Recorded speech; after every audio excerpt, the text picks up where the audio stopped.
ವೀಕ್ಷಕರೇ ಪ್ರಣಾಮ. ವಿಶ್ವ ಪ್ಲಸ್ ಟಿವಿಗೆ ಸ್ವಾಗತ. ವೀಕ್ಷಕರೇ, ಬೆಂಗಳೂರಿನ ಟ್ರಾಫಿಕ್ ಕಂಟ್ರೋಲ್ ಮತ್ತು ಸಾರ್ವಜನಿಕರ ಸುಗಮ ಸಂಚಾರಕ್ಕೆ ಸಪೋರ್ಟ್ ಲೈನ್ ಅಂತ ಹೇಳಿದ್ರೆ ಅದು ನಮ್ಮ ಮೆಟ್ರೋ ರೈಲು ಜಾಲ. ಈ ನಮ್ಮ ಮೆಟ್ರೋ ತುಮಕೂರು ಮಾರ್ಗದಲ್ಲಿ ಮಾದಾವರ ತನಕ ವಿಸ್ತಾರಗೊಂಡ ಈ 3 ನಿಲ್ದಾಣಗಳ ಮಾರ್ಗ ತಿಂಗಳಾಂತ್ಯದಲ್ಲಿ ಸಾರ್ವಜನಿಕರ ಬಳಕೆಗೆ ಒದಗಿ ಬರಲಿದೆ.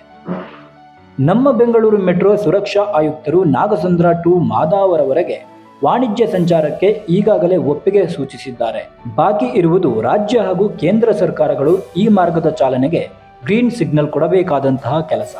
BMRCL ನಾಗಸಂದ್ರದಿಂದ ಮಾದಾವರ ನಡುವೆ ಇರುವ 3.7 ಕಿಲೋಮೀಟರ್ ಉದ್ದದ ಕಂಬಿಗಳ ಮೇಲೆ ಮೆಟ್ರೋ ರೈಲು ಸಂಚರಿಸಲು ಬೇಕಿರುವ ಎಲ್ಲ ಸಿದ್ಧತೆಯಲ್ಲಿ ನಿರತವಾಗಿದೆ. ವೀಕ್ಷಕರೇ, ಈಗಾಗಲೇ ಹಸಿರು ಮಾರ್ಗದಲ್ಲಿ ನಾಗಸಂದ್ರದಿಂದ ರೇಷ್ಮೆ ಸಂಸ್ಥೆ ನಡುವೆ ಮೆಟ್ರೋ ರೈಲು ಸಂಚರಿಸುತ್ತಿರುವುದು ತಮಗೆಲ್ಲ ತಿಳಿದ ಸಂಗತಿ. ಇನ್ನು ಮುಂದೆ ಈ ಮಾರ್ಗದಲ್ಲಿ ಹೊಸದಾಗಿ ತುಮಕೂರು ರಸ್ತೆಯ ಮೆಟ್ರೋ ವಲಯಕ್ಕೆ 3.7 ಕಿಲೋಮೀಟರ್ ಉದ್ದದ ಮಾರ್ಗ ಹೊಸದಾಗಿ ಸಂಚಾರಕ್ಕೆ ಜೋಡಿಕೊಳ್ತಾ ಇದೆ.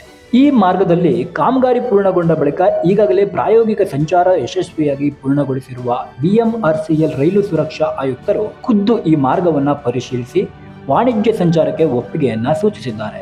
BMRCL ವ್ಯವಸ್ಥಾಪಕ ನಿರ್ದೇಶಕ ಮಹೇಶ್ವರ್ ರಾವ್ ಕರ್ನಾಟಕ ಸರ್ಕಾರಕ್ಕೆ ಪತ್ರ ಬರೆದು ಈ ಮಾರ್ಗವನ್ನ ಶೀಘ್ರ ಉದ್ಘಾಟಿಸಿ ಸಾರ್ವಜನಿಕ ಬಳಕೆಗೆ ಸಮರ್ಪಿಸಬೇಕು ಎಂದು ಕೋರಿಕೊಂಡಿದ್ದಾರೆ. ಮಾರ್ಗ ಉದ್ಘಾಟನೆಗೆಂದು BMRCL ವ್ಯವಸ್ಥಾಪಕ ನಿರ್ದೇಶಕರು ಬರೆದಿರುವ ಪತ್ರ ಬೆಂಗಳೂರು ನಗರಾಭಿವೃದ್ಧಿ ಸಚಿವರೂ ಆಗಿರುವ ರಾಜ್ಯದ ಉಪಮುಖ್ಯಮಂತ್ರಿ DK ಶಿವಕುಮಾರ್ ಅವರ ಕಚೇರಿಗೆ ತಲುಪಿರುವುದು ಖಚಿತವಾಗಿದೆ. ವೀಕ್ಷಕರೇ, ನಮ್ಮ ಬೆಂಗಳೂರು ಮೆಟ್ರೋ ರೈಲಿನ ಈ ವಿಸ್ತೃತ ಮಾರ್ಗದ 3.7 ಕಿಲೋಮೀಟರ್ ವ್ಯಾಪ್ತಿಯ ಹಸಿರು ಮಾರ್ಗದಲ್ಲಿ ಮಂಜುನಾಥ್ ನಗರ, ಚಿಕ್ಕಬಿದರಕಲ್ಲು ಅಂದರೆ ಜಿಂದಾಲ್ ನಗರ ಮತ್ತು BIEC ಗ್ರೌಂಡ್ ಇರುವ ಮಾದಾವರ ಈ 3 ಹೊಸ ನಿಲ್ದಾಣಗಳು ಸೇರಿಕೊಂಡಿವೆ.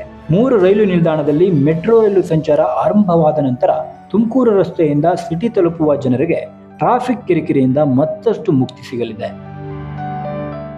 ಮೆಟ್ರೋ ಡೆಸ್ಕ್, ವಿಶ್ವ ಪ್ಲಸ್ ಟಿವಿ. ವಿಶ್ವ ಪ್ಲಸ್, ಜನಹಿತಕ್ಕಿದು ಜ್ಞಾನದ ಜಾಲ.